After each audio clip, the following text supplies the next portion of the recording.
Bem, às vezes eu olho em volta e me pergunto, o que estávamos pensando? Ficamos por um longo tempo sem recursos, e quando eu digo sem recursos, eu quero dizer sem recursos. As pessoas nos disseram que éramos loucos por apostar tudo. Isso realmente vai funcionar? Penso que algumas das coisas mais bonitas podem surgir por meio de provocações e momentos difíceis. Eu havia sido médico por um longo período e tinha um paciente que veio me ver. E então me perguntaram, Dr. Hill, o que você pensa sobre os óleos essenciais? E eu cometi o erro de dizer uma vez. Eu acho que é uma das coisas mais loucas do que eu já ouvi falar. Ela me olhou bem dentro do olho e disse, estou muito desapontada em ouvir isso, porque eles fizeram por mim muito mais do que você ou qualquer um dos seus colegas já fez por mim. Aquilo me intrigou. E com o tempo eu fiquei mais intrigado e eu me envolvi com os óleos essenciais. E agora, nas últimas décadas, isso é tudo o que eu tenho focado, é tudo o que eu tenho feito. Eu me lembro quando eu entrei para o setor de óleos essenciais. Achei que fossem óleos de voodoo, achei que eram muito estranhos. Não demorou muito para eu começar a usar os óleos em meus filhos e fiquei surpresa com o que fui capaz de fazer. E como aquilo me fortaleceu como mãe para cuidar da saúde da minha família. Eu era bem cético. Os pais eram educadores, meu pai é professor de física. Então eu simplesmente não fui criado com nada. Além da medicina ocidental alopática, aprendi ao longo dos anos como eram eficazes e podem ser, especialmente se forem puros. Depois de trabalhar 10 anos no ramo de óleos essenciais, me vi saindo devido à minha integridade, porque eu sabia que os óleos essenciais tinham que ser puros. O desejo do meu coração era apenas voltar para casa e criar meus filhos. E não fiquei em casa por muito tempo, até que meu marido chegou em casa e me disse, tem algo mais que você deve fazer. E ao dizer aquilo para mim, na verdade eu fiquei com muita raiva dele, porque o meu coração dizia, quero ficar em casa com os meus filhos. E ele disse, querida, você não está ouvindo. Há algo que você deve fazer com Dave e Dr. Hills com esses olhos. E eu disse, o que você quer dizer com esses óleos? Experimentei todos esses óleos essenciais por aí. Não há nada que atenda os padrões de qualidade de que a nossa família precisa para usar em nossos cuidados de saúde. E ele sorriu para mim e disse, eu sei, você deveria encontrá-los. Pare de pensar com a cabeça e comece a pensar com o coração. E foi naquele momento que eu soube que tudo aconteceu. E tive uma grande visão sobre sair e encontrar os óleos essenciais mais puros e potentes do mundo. E ensinar mães como eu sobre como assumir seus cuidados com a saúde. Então foi naquele momento, antes que o medo assumisse, que eu peguei o telefone e liguei para o Dave. E a Emily, na época, me ligou e disse, e se pudéssemos sair e buscar os óleos essenciais mais puros do planeta e trazê-los para o mundo de uma forma convencional? E ele ficou muito emocionado. E o Dave não se emociona.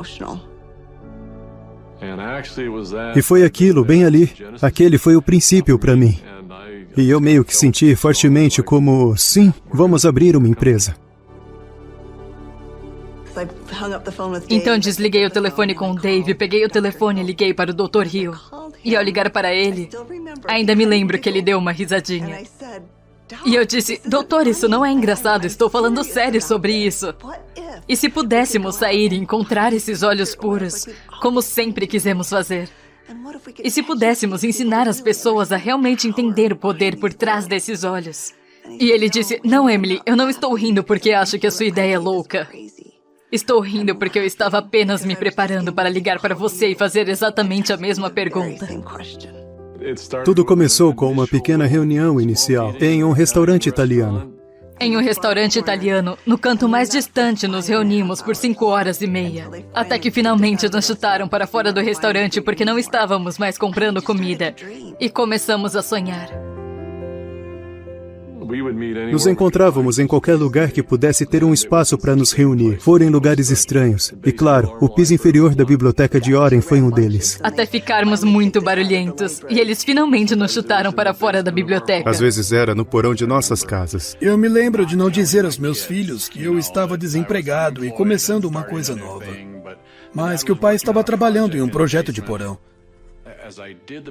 Ao fazer o plano de negócios, eu comecei a perceber que aquilo ia ser grande.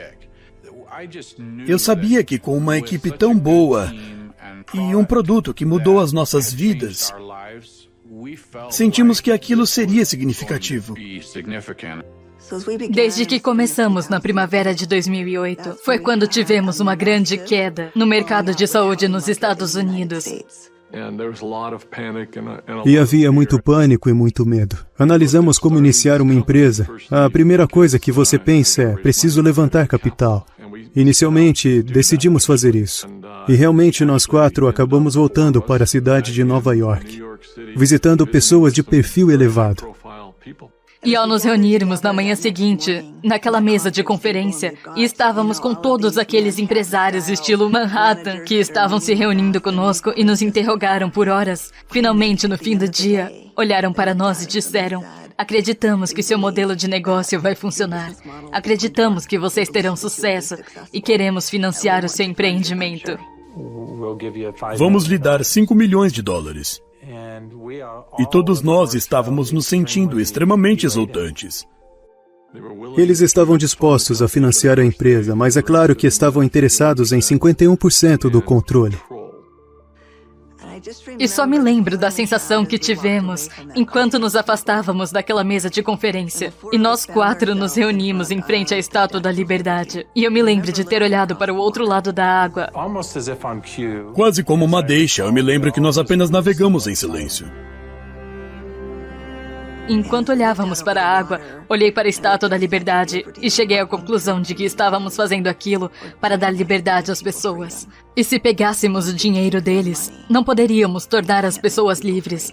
E não poderíamos tornar o sonho que tínhamos em realidade, porque eles nunca nos permitiriam trazer a qualidade dos óleos essenciais que sabíamos que tínhamos que trazer. Porque eles procurariam uma estratégia de saída, procurariam um retorno do investimento deles. E aquilo não podia fazer parte da equação. Eu lembro de estar em pé ao lado do Dave Sterling. O Dave olhou para mim e então, meio que, de uma forma um tanto chocante, me perguntou: quanto dinheiro você tem, doutor? E eu disse: eu não sei. E ele disse: quanto você consegue juntar? E eu disse: eu não sei. Ele perguntou a cada um de nós antes de sairmos do parque naquela tarde. Tomamos a decisão de que não seríamos capazes de pegar recursos com qualquer pessoa. Ao invés disso, iríamos juntar tudo que tínhamos. Usamos a valorização de nossas casas, sacamos os fundos de aposentadoria privada, liquidamos tudo que tínhamos para esse sonho vir a ser concretizado. E assim que eu disse isso à minha esposa, eu lembro claramente dela apenas olhar para mim e dizer: bom, eu confio em você, você vai cuidar de nós. Vai ficar tudo bem. E tivemos familiares que vieram até nós para dizer: você é um tolo, sua família vai ficar sem teto. Então apostamos tudo, não escondemos nada. Achamos que seria por apenas alguns meses que ficaríamos sem nenhuma renda, mas foram 13 meses.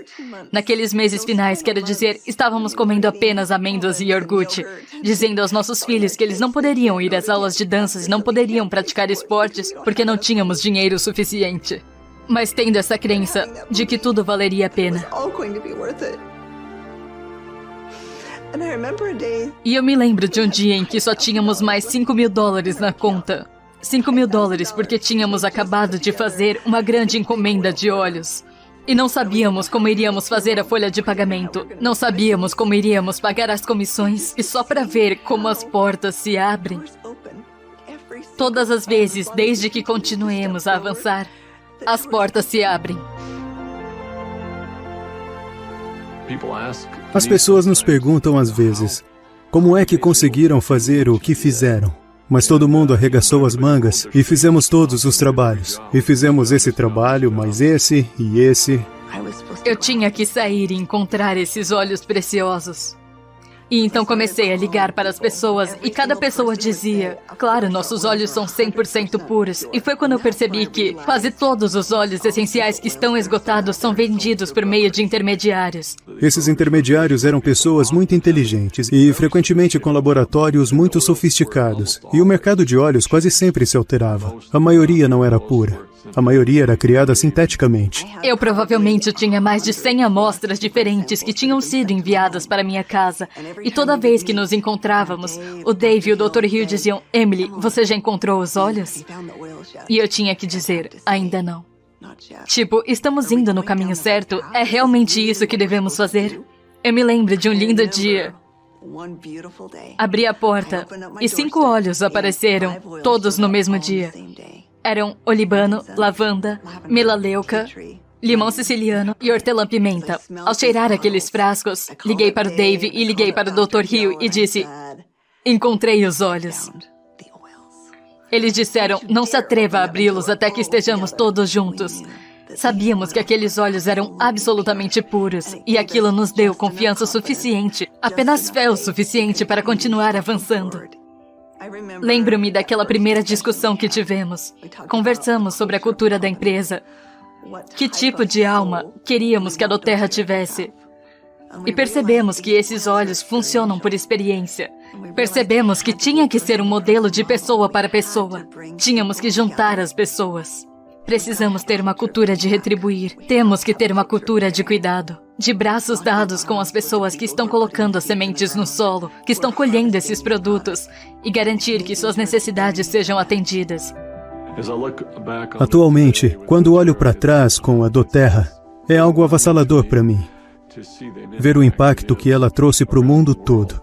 Houve muito sacrifício, mas novamente aqueles foram dias nas quais olhamos hoje com muito orgulho. O sacrifício é uma peça muito importante. É muito importante no estabelecimento de um alicerce. Hoje empoderamos quase 8 milhões de famílias em todo o mundo. Agora estamos enchendo 315 mil frascos de óleo todos os dias. Só de pensar sobre isso nessa escala simplesmente aquece meu coração. Sabendo que cada frasco está mudando a vida de alguém, em ambos os lados do frasco.